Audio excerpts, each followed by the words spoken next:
Bien, mis amados hermanos, entonces ha llegado el momento de meditar en la palabra de Dios, ¿verdad? Y vamos a hacerlo con todo el corazón, con nuestra mente abierta, un corazón también abierto, para que meditemos en la palabra de Dios. Así que les voy a invitar a abrir sus Biblias al libro de Números, capítulo 26, por favor. Libro de Números, capítulo 26.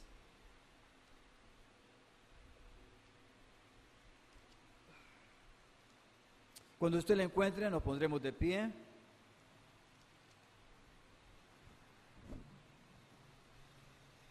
Y vamos a leer los versículos del 63 al 65. El tema que en esta mañana vamos a compartir es: ¿qué espíritu te sostiene? Es una pregunta. ¿Qué espíritu te sostiene? Capítulo 26 en el libro de Números, versículos del 63 al 65. Esos son nuestros versículos, nuestro texto en esta mañana. Leemos entonces. Dice así: estos son los contados por Moisés y el sacerdote Eleazar, los cuales contaron los hijos de Israel en los campos de Moab, junto al Jordán, frente a Jericó. Y entre estos ninguno hubo de los contados por Moisés y el sacerdote Aarón, quienes contaron a los hijos de Israel en el desierto de Sinaí. Porque Jehová había dicho de ellos: morirán en el desierto. Y no quedó varón de ellos, sino Caleb, hijo de Jefoné, y Josué, hijo de Nun. Vamos ahora. Padre, gracias te damos. Te bendecimos, Señor, y te alabamos. Gracias por traernos a la iglesia con la disposición de adorarte, de cantar, de oír palabra tuya, Señor. Gracias porque mueve nuestro corazón y porque estamos aquí los que tú moviste en su corazón para venir y oír palabra tuya, Señor. Bendito seas cada uno de nuestros hermanos, Señor, ayúdalos, bendícelos. Y de manera muy especial queremos, Señor, orar por el padre de nuestro hermano Benjamín, por nuestro hermano Benjamín también, por su familia, para que le des la fuerza y la bendición, Señor, la confianza, la fortaleza, Señor, de tu consuelo, de tu fuerza, Señor, sobre su vida, por la situación que está atravesando su padre, Señor, su padre biológico. Posiblemente él partirá a tu presencia, Señor. Por eso pedimos entonces que les bendigas con tu gracia a ellos. Y por nuestro hermano Julio Guevara también oramos para que tú, Señor, lo ayudes, lo restaures y lo saques adelante en esta situación de salud también, Señor, de este accidente. Muchas gracias por escuchar nuestra oración. Quedamos delante de ti para oír el mensaje que tú, Señor, nos vas a dar. En Cristo Jesús. Amén y amén. Siéntense, por favor, amados hermanos.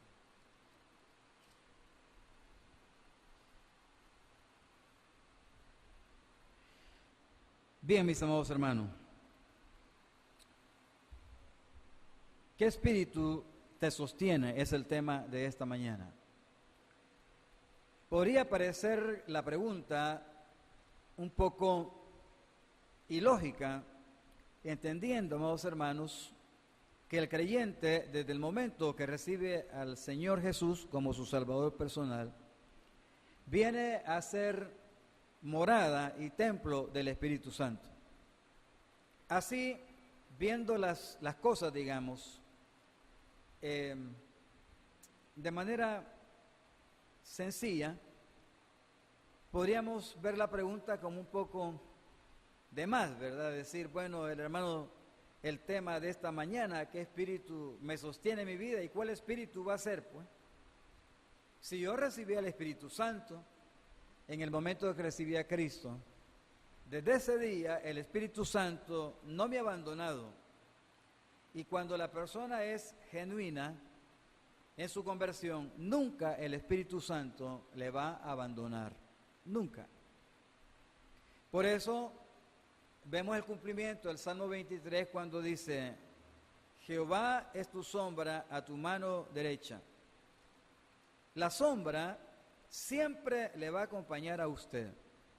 Si usted se pone en el sol, si se pone en la mañana, si se pone por la tarde, si se pone debajo de una lámpara, la sombra estará ahí. Él es tu sombra a tu mano derecha. Y Dios será esa sombra siempre. Estará ahí, porque a la diestra del Padre está su Hijo, nuestro Señor. Entonces, Dios siempre estará ahí. Por eso es bueno meditar a dónde es que vamos, qué lugares nosotros frecuentamos, porque la sombra del Señor estará ahí siempre.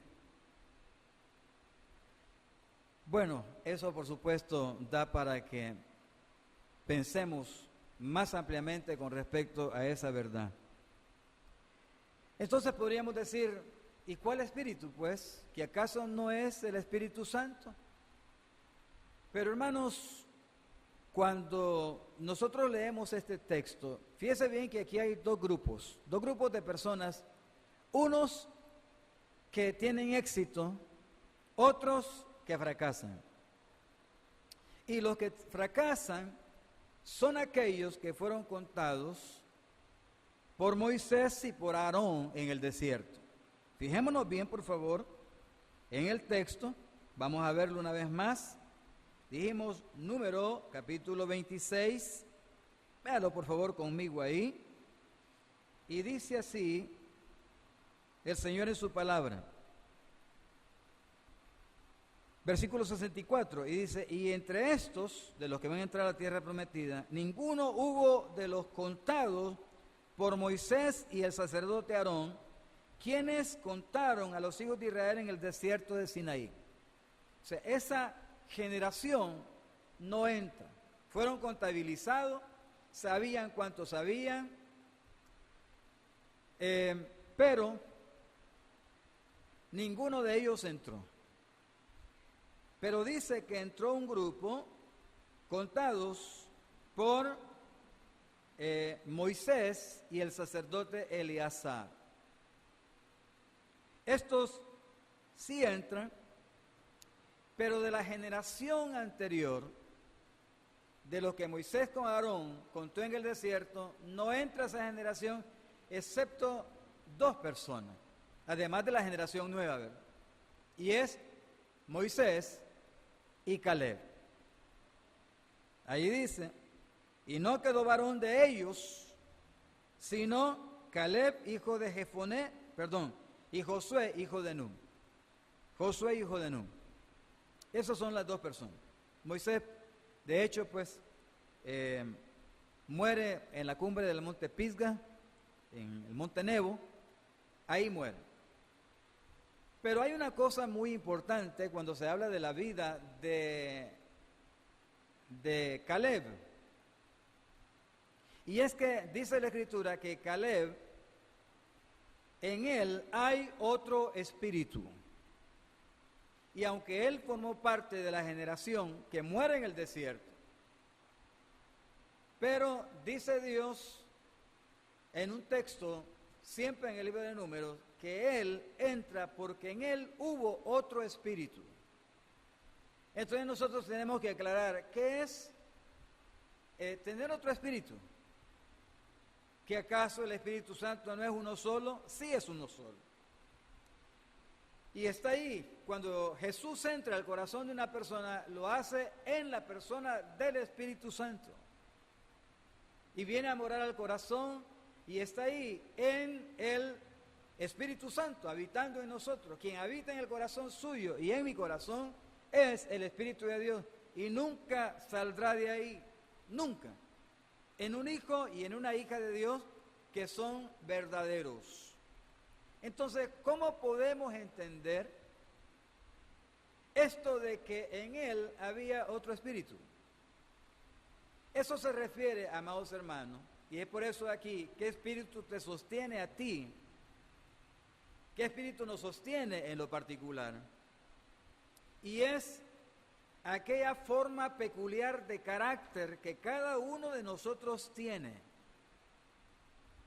Prácticamente es como la fibra personal.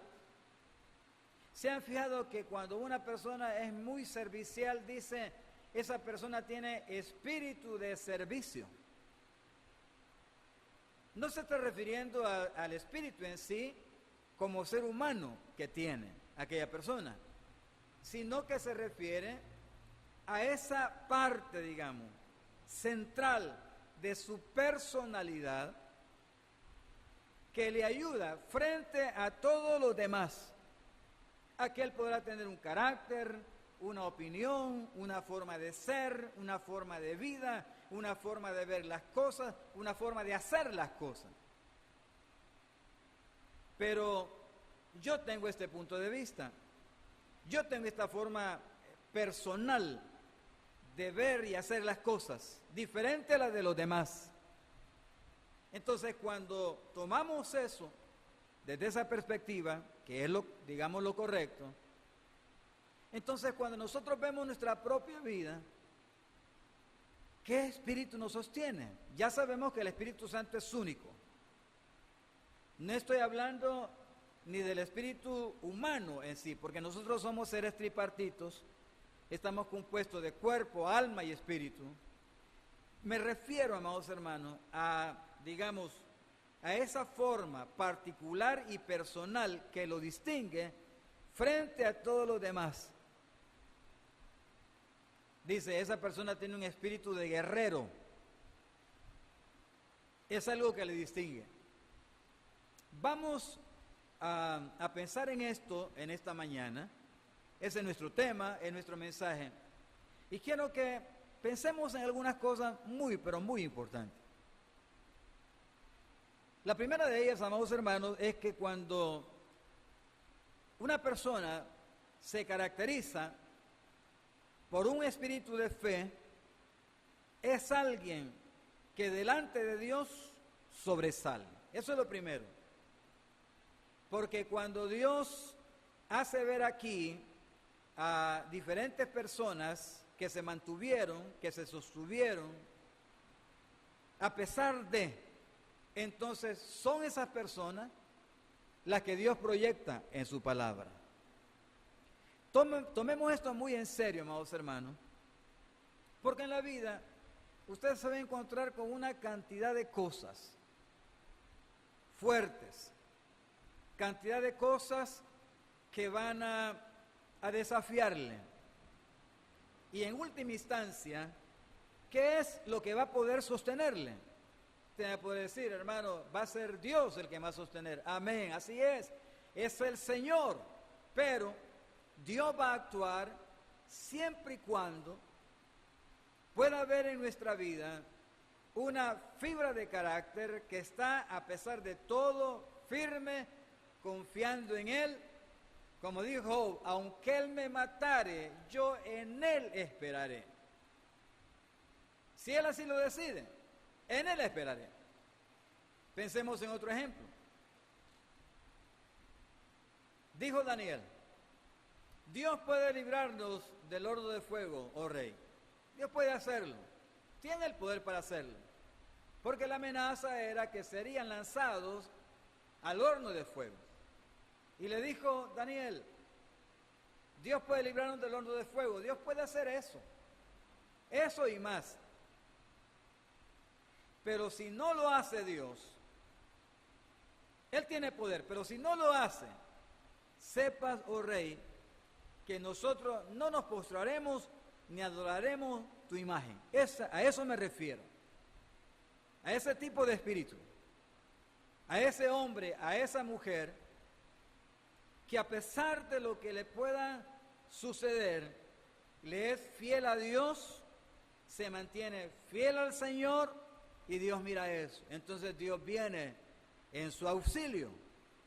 Dios le va a respaldar, porque vio que a pesar de todo aquello que pudo haber venido, de la opinión de la mayoría, como ya vamos a ver, Dios vio que se mantuvo creyendo y confiando. Estaba ahí. Entonces, nosotros vemos que cuando esto se proyecta, dice, entrará Caleb, dice el Señor, porque en él hubo otro espíritu. No fue lo de la mayoría, no fue de aquella generación que se quejó en el desierto. Allá se quedó en el desierto, postrados en el desierto, pero en él hubo otra forma de ver las cosas. Hubo otra forma de considerar la obra de Dios. En él hubo otro espíritu. Entonces, esto le distingue en la palabra de Dios. Yo le hago esta pregunta aquí. No es necesario contestarla, pero quiero que usted la razone en su corazón. Si dentro de toda esa gente que iba ahí,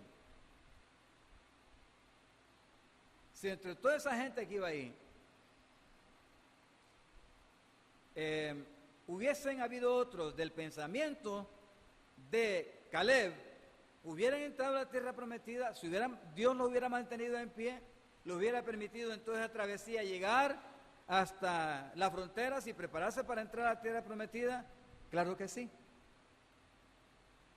Porque lo que prevaleció delante de Dios en el caso de Caleb fue que había una dinámica interna en su corazón de creerle a Dios, de entender que había que tener una forma interna de pensar y de hacer las cosas, de ver las cosas. No era fácil, hermano. Un día estaba meditando y Dios dice que le da a Hebrón, dice que cuando llegaron a Hebrón, Abraham, los filisteos estaban ahí, los cananeos estaban ahí. Sí, Dios te la dio, pero ahí hay un problema. ¿Cómo es que Dios me da a mí algo, pero tengo un problema ahí enfrente? Es porque siempre, hermano, yo quiero que entendamos esto que es muy importante. La fe se purifica y se perfecciona a través de la prueba. Entonces es cuando Dios mira realmente qué es lo que nos sostiene. Mire, hay varias cosas que van a determinar delante de Dios, aunque Él lo conoce, pero delante de los demás también, qué es lo que nos sostiene. ¿Por qué? ¿Qué es lo que nos hace ser lo que somos? A veces las personas dicen, bueno, yo soy por todo esto que tengo.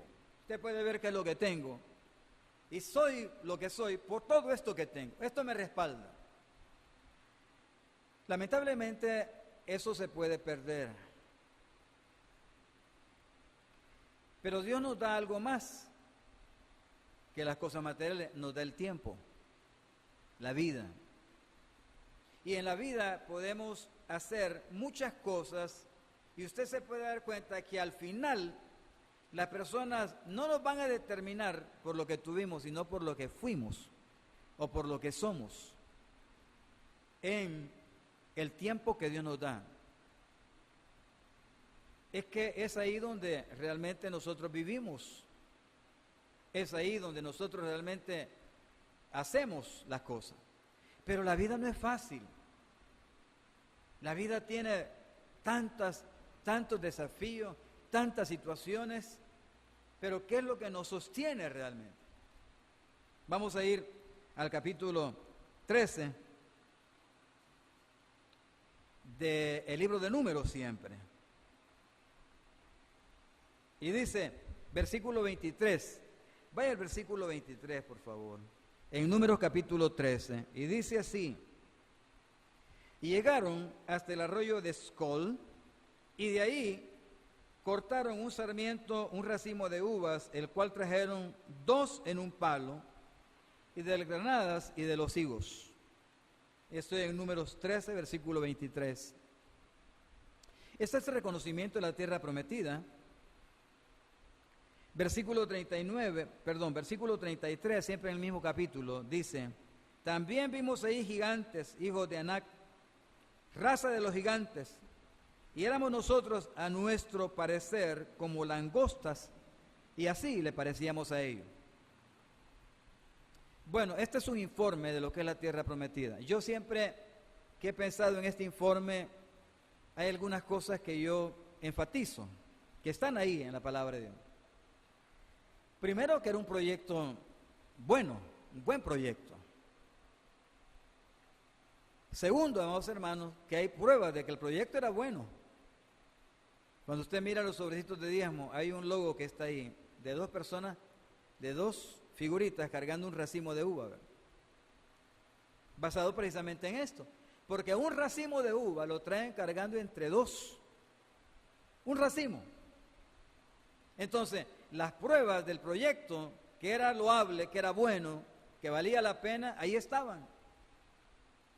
Tenían todo. Tenían tierra por delante, tenían fruto por delante, que valía la pena. Se ha fijado que Dios nos sirve la mesa, pero la hora de dar un paso para tomar aquello, nos detenemos. Al llegar al capítulo 14, fíjese bien, dice, versículo 4, para ir avanzando, y decían el uno al otro, designémonos un capitán y volvámonos a Egipto. Entonces Moisés y Aarón se postraron sobre sus rostros delante de toda la multitud de la congregación de los hijos de Israel. Y Josué, hijo de Nun, y Caleb, hijo de Jefoné, que eran de los que habían reconocido la tierra, rompieron sus vestidos y hablaron a toda la congregación de los hijos de Israel diciendo, la tierra por donde pasamos para reconocerla es tierra en gran manera buena. Es decir, la tierra es buena, no hay problema en eso. Si el Eterno se agradara en nosotros, Él nos llevará a esa tierra y nos las entregará, tierra que fluye leche y miel. Leche y miel. Por tanto, no seáis rebeldes contra Jehová, ni temáis al pueblo de esta tierra, porque nosotros los comeremos como pan, su amparo se ha apartado de ellos y con nosotros está Jehová, no los temáis. Esta era la opinión de Josué y Caleb. El proyecto era bueno, el fruto era bueno. ¿Sabe cuál era el problema? Había gigantes. ¿Cuál era el espíritu que predominaba en la mayoría de los espías? Que eran príncipes, hermano. Eran príncipes. Que por cierto, por haber hablado mal de la tierra de Israel, les cayó juicio y murieron.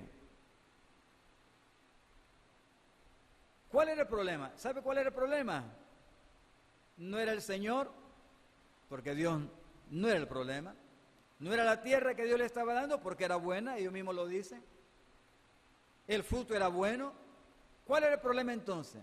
Que ellos, el espíritu que tenían era un espíritu de langosta.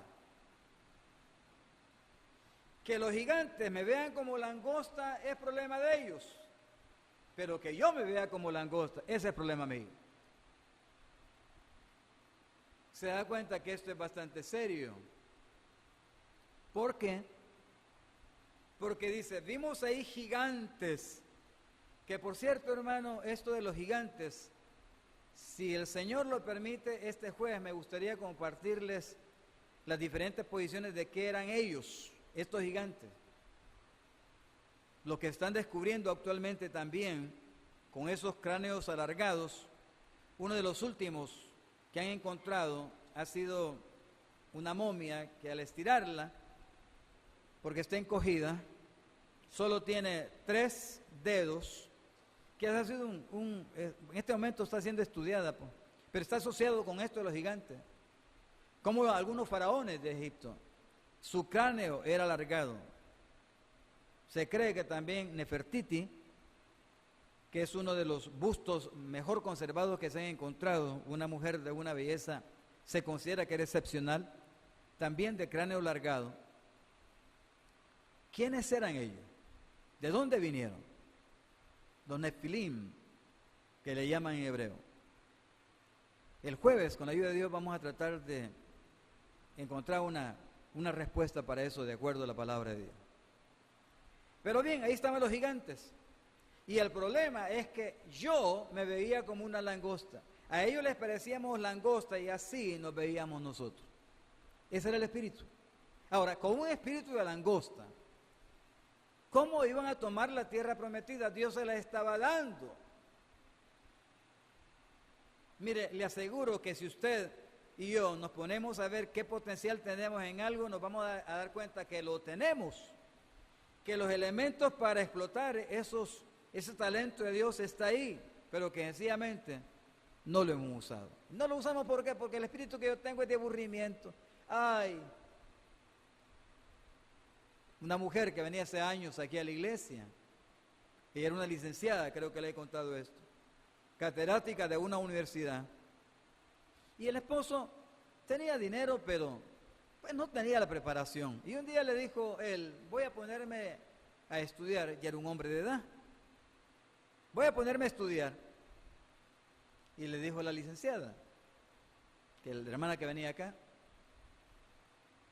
le dijo, ¿ya te pusiste a pensar cuántos años vas a tener cuando corones esa carrera de 5 años que querés agarrar?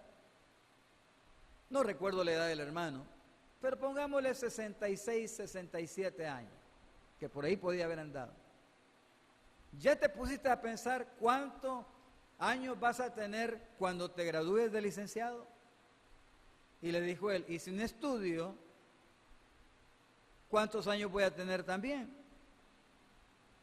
Y me gustó el razonamiento de él, porque cuando él habló conmigo y me contó eso, me dijo, cuando yo me propuse estudiar es porque quería llegar más años preparado, al cumplir más años quería llegar más preparado, y voy a usar la expresión porque eso no se me olvida a mí, me dijo, porque voy a llegar a la misma edad, me dijo siempre, y voy a ser un burro, me dijo, mejor estudio. En ese anhelo de estudiar, porque comenzó, él muere. Pero me gustó la actitud de él. Entonces, aquí ellos están diciendo, sí, está bien, pero con nosotros está el Señor. ¿Cuál es el problema? Los vamos a comer como pan. De ahí esa expresión conocida que dice, eso es pan comido. Eso es pan comido. ¿De dónde viene eso? Es como la bandera. ¿De dónde viene la costumbre, los diseños, los países, cuando decidieron tener banderas? Porque los hijos de Israel tenía cada uno de ellos su pendón, cuando asentaban el tabernáculo, entonces ellos se distribuían a manera de que, como eran 12 tribus, 3 por, digamos, punto cardinal, 3 tribus asentadas con una bandera, y dicen los estudiosos que cuando ponía la bandera, tenían iniciales en hebreo, que al ver de lejos la bandera se leía el nombre de Abraham. Ha sido impresionante, ¿verdad? El padre del pueblo de Israel. Porque es con Abraham que inicia el pueblo de Israel. Pero aquí hay otro espíritu, otra forma de ver las cosas. Sí es cierto, hay gigantes, pero le vamos a hacer frente a los gigantes. Sí, hay problemas, sabemos que solo con verlos, pero el espíritu de langosta no le permite conquistar un gigante. No le permite. Aquí el espíritu que hay es un espíritu de confianza en el Señor, porque dice aquí, la ayuda de Dios se ha apartado de ellos, con nosotros está el Señor. Vamos a hacerle frente, vamos a trabajar, vamos a confiar. No es fácil, hermano, no es fácil. Pero cuando alguien se siente y dice, vamos a hacer esto, vamos a tomar la calma necesaria delante de Dios, vamos a ponerlo en las manos de Dios, vamos a ver qué puntos hay que comenzar a trabajar, pero esto no lo vamos a dejar que el enemigo nos venza. Vamos a trabajar con otro espíritu, vamos a luchar con otro espíritu, vamos a ver las cosas desde otro punto de vista. ¿Por qué no hacemos la prueba con algo que no esté pasando hoy? ¿Por qué no tomamos por cierta la palabra de Dios, como creo que usted lo está haciendo? Por cierta la palabra de Dios y decir, voy a hacer lo que Dios dice. Y voy a imprimirle a esto gozo, le voy a imprimir fe, le voy a imprimir, ¿qué? Coraje, firmeza. Y vamos a ver. Me recuerdo que cuando la iglesia hace años vendió un terreno,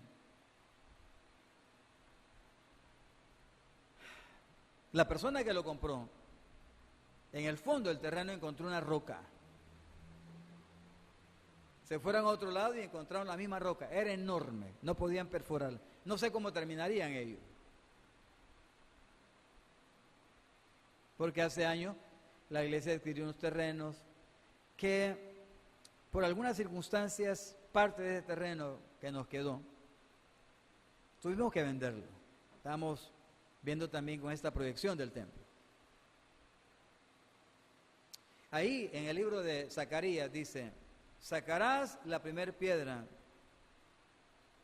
y cantarás sobre ella y dirás, gracias a ella, gracias a ella, cuando estés abriendo el pozo.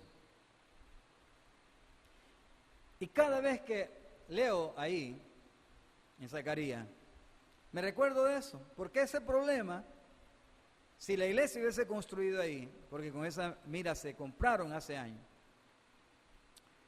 nos hubiéramos encontrado con esa roca ahí. Ahora, cuando usted saca sus propias situaciones y dice, sacarás la primera piedra con gozo y dirás gracias a ella, gracias a ella. Es una roca, no hay agua todavía. Recién estamos iniciando, sí, pero gracias a ella. Ahora estoy aquí ya escarbando. Gracias a ella ahora puedo depender más de Dios. Gracias a esta situación ahora puedo mirar más hacia el cielo. Gracias a ella. Pero, ¿qué cuando lo que hay, problema tras problema, que es tremendo? Pues sí, pero entendamos algo, hermano. Yo quiero ir concluyendo porque el tiempo nos avanzó, casi no hace sentido, por cierto, por lo menos lo que yo percibo. Pero le voy a decir algo, mire. No hay nada, fíjese bien, nada, absolutamente nada, que no venga a su vida sin que haya estado ya prefigurado en el plan de Dios. Nada. Porque si eso fuera así, entonces el problema que nos está pasando, que a nosotros nos sorprendió, le hubiera sorprendido a Dios. Pero Él no puede ser sorprendido por nada. Si confiamos en lo que la palabra de Dios dice, que Dios dará juntamente con la tentación también la salida, entonces tenemos que saber que para ese problema, como decía el rey David, Dios ha dado decreto para salvarme. Tú has dado mandamiento para salvarme. Si entendemos eso, hermano, cada situación que viene en sentido contrario hacia nuestra vida, Dios ha dado ya un decreto para que pueda haber una salida para esa situación. Ahora, depende mucho de la relación con Dios para que Dios nos diga, hijo, esta es tu salida, esto es lo que yo proclamé sobre tu vida, esto es lo que tú tienes que echar mano para que puedas salir adelante de esta situación. Nada es por sorpresa y nada tiene un asidero donde apoyarse de Dios para salir adelante de eso. Así que si hoy vino pensando, ¿cómo voy a hacer yo con esto? Bueno, hay que depender más de Dios, hay que buscarle más a Él, hay que caminar de la mano con Jesús, con nuestro Mesías, con nuestro Señor, porque Él tiene el poder, en Él está la clave, Él tiene la solución, Él tiene la alternativa para salir de esa situación. ¿Qué espíritu le va a sostener hoy? No hablo del Espíritu Santo porque usted tiene el Espíritu Santo, sino la fibra suya, porque si es muy débil, debemos de mejorar eso, porque usted y yo no podemos ser vencidos. Dios nos quiere firmes, y habiendo acabado todo, dice Pablo, estar firmes. Eso es lo que el Señor quiere. Amados, Dios les bendiga, y quiero que Dios le dé fortaleza. Déjeme orar por usted esta mañana, y si hay algo en su vida que hoy le está lastimando, confíe en el Señor. Va a salir adelante. Tenga confianza en Dios. Oremos. Padre, muchas gracias por tu palabra. En ti están nuestras fuerzas, nuestros tiempos, nuestro corazón. En ti está todo. Señor, aquí estamos tus hijos e hijas, buscándote y pidiendo tu ayuda. Trae, Señor, gran liberación. Trae, Señor, una gran salvación sobre la situación que hoy posiblemente está afectando la vida nuestra. Tú miras aquí hoy estas cabezas inclinadas, Señor. Algunos tienen carga, Señor. Pero tú eres Dios bueno, nuestro Dios, Dios de vivos. Tú no quieres, Señor, que esta situación nos vaya a terminar. Tu palabra dice que no quieres que tus santos se vuelvan a la locura, sino que quieres gente victoriosa, hijos e hijas victoriosos. Esta mañana yo bendigo a esta congregación. Hermano y hermana, si usted tiene una realidad hoy y sintió que Dios habló su corazón, tome por cierta la palabra. Tenga confianza en el Señor. Avance con la ayuda de Dios. Y sepa que Dios lo va a sostener. No va a defraudar su fe. Yo le bendigo y proclamo delante de Dios, le levanto en alto en esta mañana delante del Señor, para que esa situación que ahora vive tenga hoy mismo, o en el tiempo que de acuerdo al plan de Dios venga la solución de su vida. Gracias, Señor. Bendigo a mis hermanos y hermanas. Nos iremos en victoria en nuestros hogares, confiando en ti, proclamando que aunque el problema está ahí, ya tu palabra está trabajando, Señor, en ello, para arreglar. Gracias. En Cristo Jesús. Amén.